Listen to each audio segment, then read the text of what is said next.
Good morning all of you. इस video में हम बात करेंगे बिहार नई शिक्षक भर्ती यानी बीपीएससी 3.0 और बीपीएससी 4.0 के लिए लैंग्वेज के इंपॉर्टेंट क्वेश्चन डिस्कस करेंगे जो कि बीपीएससी 1.0 में फर्स्ट शिफ्ट के प्राथमिक शिक्षक भर्ती के पेपर में आए हुए थे।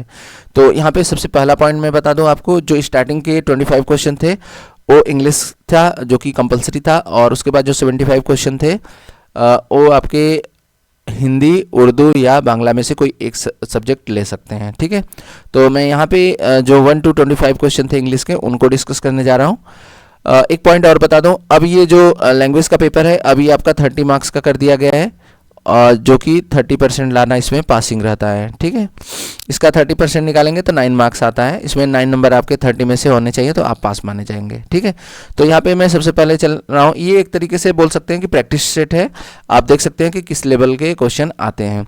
तो यहाँ पे सबसे पहले क्वेश्चन देखते हैं 1 to 25 इंग्लिश का, और सेकेंड वीडियो में मैं हिंदी की डिस्कस करूँगा। तो चलते हैं पहले क्वेश्चन पे।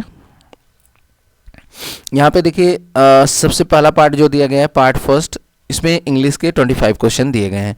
तो जो यहाँ पे देख सकते हैं question number 1 to 5 fill in the blank with A and the. यहाँ पे आर्टिकल के क्वेश्चन दिए गए हैं 1 to 5 के लिए, 1 से लेके 5 क्वेश्चन आर्टिकल के क्वेश्चन है। देखिए आर्टिकल जो होता है 3 टाइप का होता है।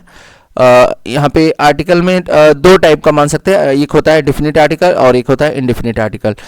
इंडिफिनिट आर्टिकल में ए और एन का यूज़ किया जाता है, और डिफिनिट आर्टिकल में द का यूज़ किया जाता है। ठीक है, फिर इसके बाद यहाँ पे सबसे पहला क्वेश्चन दिया गया है, और एक पॉइंट और मैं यहाँ पे बता दूँ आपको, ए का यूज़, एन का यूज़ और द का यूज़ कब किया जाता है।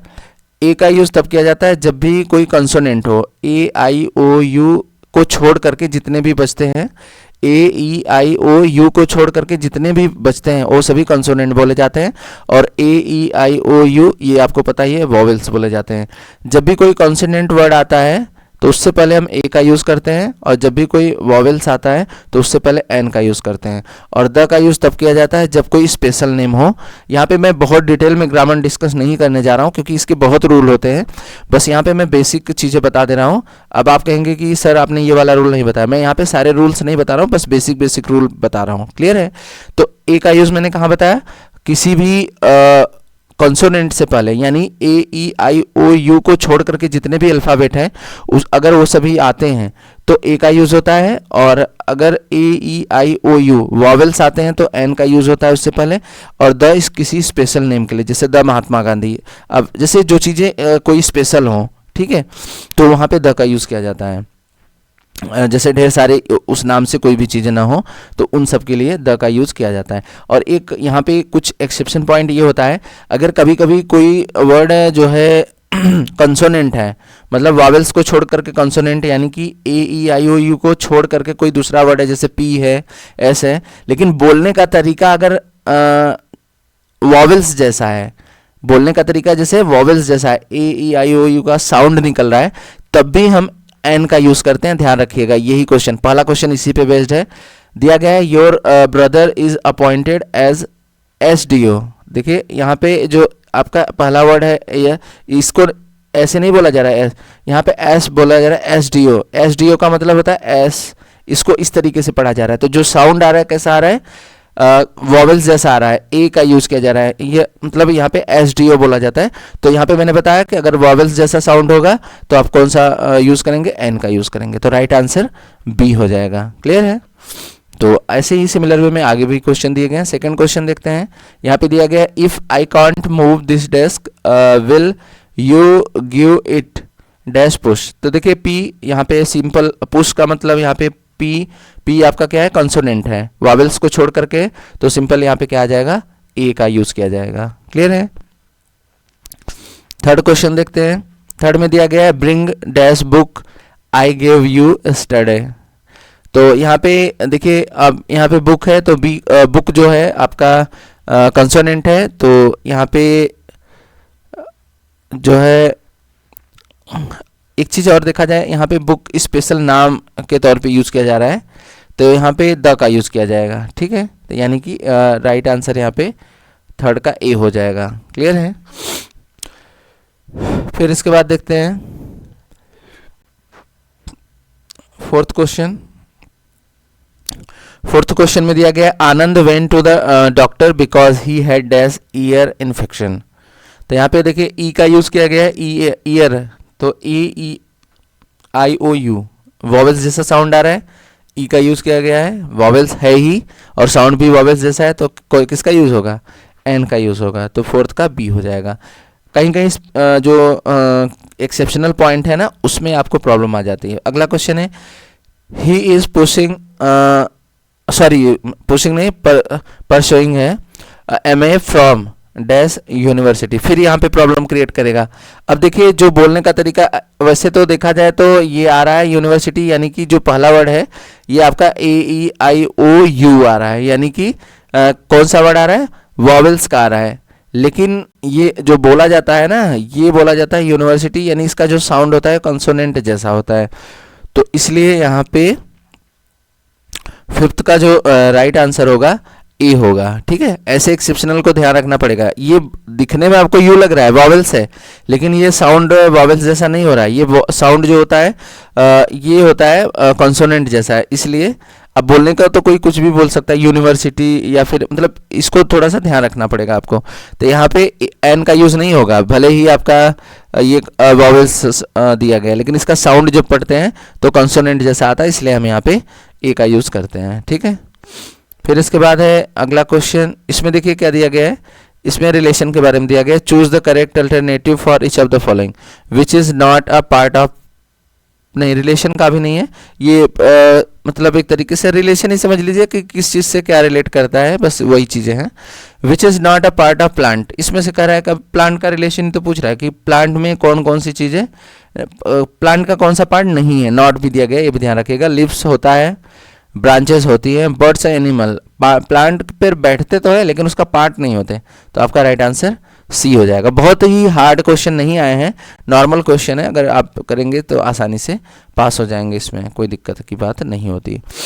Which of the following you do not use in a computer, तो हमें यहाँ पे कह रहा है कि कौन सा हम कंप्यूटर में यूज़ नहीं करते हैं। हार्ड ड्राइव, कीबोर्ड, टूथब्रश, तो कंप्यूटर में कहीं टूथब्रश देखा है आपने, तो यही आपका राइट आंसर हो जाएगा, क्योंकि नहीं यूज़ करना है उसके लिए पूछा गया है।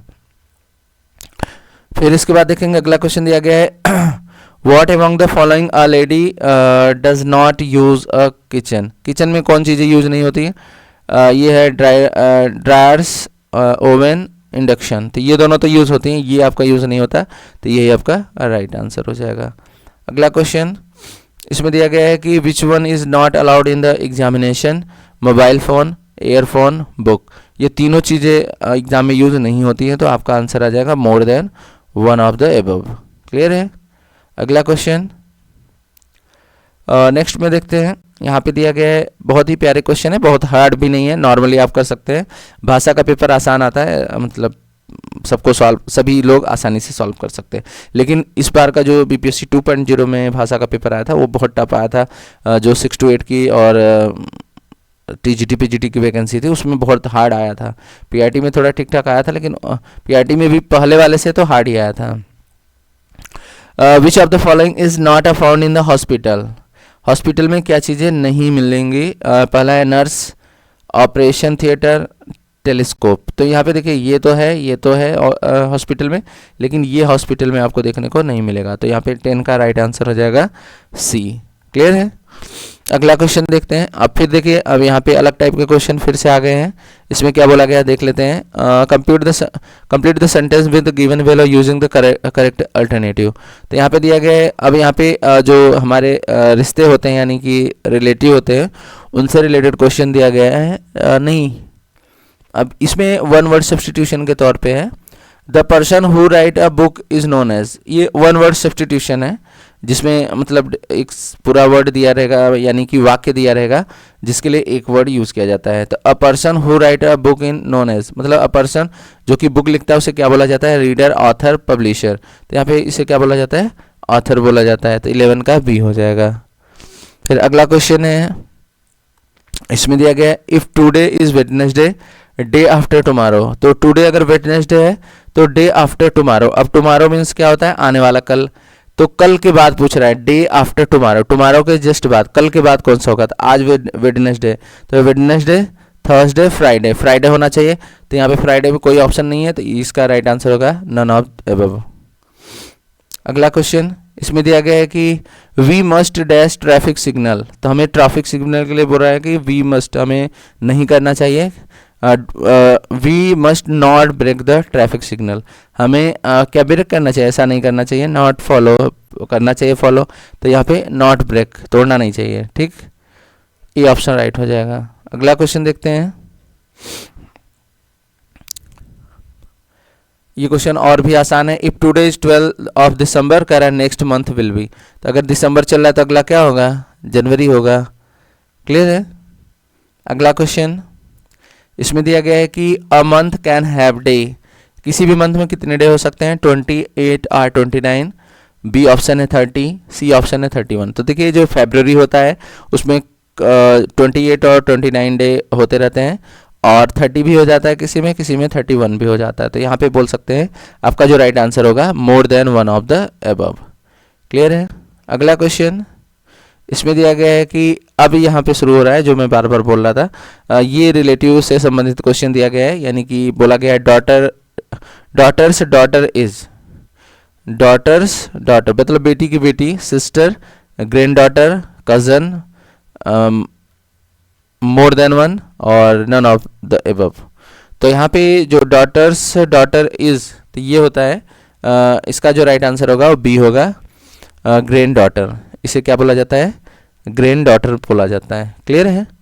अगला क्वेश्चन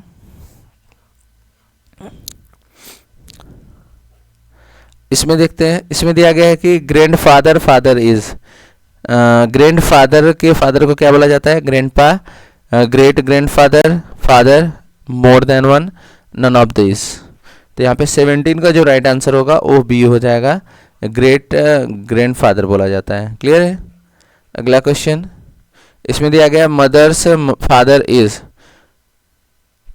आगे इसमें पहला ऑप्शन है paternal grandfather, maternal grandfather, great grandfather, मोर देन वन और नन ऑफ दिस। तो यहाँ पे मैटरनल ग्रैंडफादर के नाम से जाना जाता है इसे, ठीक है। ये रिलेशन के बारे में पूछा गया बस। यहाँ पे दिया गया aunt's daughter is, mother, grandmother, niece, more than one और यहाँ पे नन ऑफ दिस। तो यहाँ पे देखिए आंट्स डॉटर को बोला जाता है फर्स्ट कजन के तौर पे बोल सकते हैं, तो यहाँ पे कजन्स का कोई ऑप्शन नहीं है, तो इसका राइट आंसर हो जाएगा नन ऑफ दीज। 20 देखते हैं। इसमें दिया गया है mother and father children are, sister and brother, cousin, aunt and uncle, aunts, ये देखिए, और more than one of the above और नन ऑफ द एबव। तो यहाँ पे मदर एंड फादर चिल्ड्रन, तो ये सिस्टर एंड ब्रदर ही बोला जाता है। मम्मी पापा के बच्चे जो होते हैं वो क्या बोले जाएंगे, सिस्टर और ब्रदर।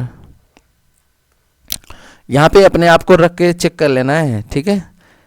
अगर आप मदर और फादर बोल रहे हो तो उनके बच्चों को आप क्या बोलोगे, सिस्टर एंड ब्रदर ही तो बोलोगे। अगला क्वेश्चन पैराग्राफ से रिलेटेड करके दिया गया है। यहाँ पे पैराग्राफ दिया गया है once upon a time a hunter came to the forest, it was summer and water was, water ही लिखा है ना, water was scarce, many of the animal had died of the thirst, मतलब यहाँ पे ढेर सारे एनिमल मारे गए थे प्यासे होने की वजह से। The hunter killed a deer and took it back to the his house, the forest god was very sad because he could not protect his animal, मतलब जो जंगल का राजा था वो बहुत ही दुखी था और उनकी सेवा नहीं कर पा रहा था, उनकी देखभाल नहीं कर पा रहा था, इसलिए वो बहुत दुखी था। He prayed to the rain god and monsoon arrived, उसने रेन के गॉड जो है उनसे प्रेयर की और मानसून आया। The animal could breed again because there was a enough to eat and drink, दोबारा बारिश होती है और वो फिर खुशी से अच्छे से उनका जीवन यापन होने लगता है। तो इससे रिलेटेड एक क्वेश्चन दिया गया है यहाँ पे, एक क्या 5 क्वेश्चन दिए गए हैं। Whom did the forest god pray to, क्या वो करता है, मतलब क्या प्रे कर रहा है। पहला ऑप्शन है the hunter, sorry, whom did the forest god pray to, मतलब फॉरेस्ट गॉड से कौन प्रेयर कर रहा है, the hunter, the deer, the rain god और फिर नन ऑफ दीज और मोर देन वन। तो यहाँ पे 21 का राइट आंसर हो जाएगा रेन गॉड, क्लियर है। whom did the forest god pray to? Forest God जो है वो किससे प्रेयर कर रहा है? रेन गॉड से कि बारिश हो जाए। क्लियर है। अगला क्वेश्चन है the forest god was very that he could not protect his animal, तो बहुत दुखी था यानी कि सैड। बी ऑप्शन राइट है। एंड अगला क्वेश्चन इसमें दिया गया है कि in which season did the animal have enough to eat and drink? Summer, monsoon, all through the year, एक से अधिक, या नन ऑफ दिस दिया गया है। तो 23 जो राइट आंसर होगा आपका बी हो जाएगा, मानसून। एंड 24 नंबर देखते हैं। इसमें दिया गया है कि when the hunter came to the forest it was winter, monsoon, summer. जब वो आया था जो हंटर, तो उस समय कौन सा सीजन था? तो 24 राइट आंसर हो जाएगा सी, समर का मौसम था। और यहाँ पे लास्ट क्वेश्चन है इंग्लिश के जो 25 क्वेश्चन आए थे। Who killed the deer? Rain god, forest god, a hunter. तो ये किसने मारा था? हंटर ने मारा था, तो ये आपका अ हंटर हो जाएगा। ठीक, तो ये थे लैंग्वेज के जो कि बीपीएससी 1.0 में पेपर आया हुआ था पीआरटी का फर्स्ट शिफ्ट में। इसके बाद में हिंदी के जो 75 क्वेश्चन आए थे उनकी वीडियो आपको मिल जाएगी आने वाले समय में। उसके बाद आपका शिफ्ट 2 में जो पेपर हुआ था उसका भी, और बीपीएससी 2.0 मीन्स 1 by 1, 6 to 8, ये सभी वीडियो आपको जल्द से जल्द मिलती रहेंगी।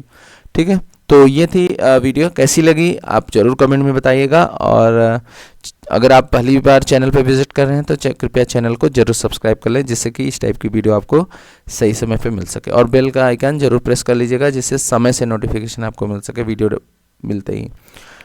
ठीक, तो ये थी वीडियो। कैसा लगा एक बार वंस अगेन बोलना चाहूँगा कि कमेंट जरूर करिएगा और चैनल को सब्सक्राइब जरूर करें। Thank you for watching.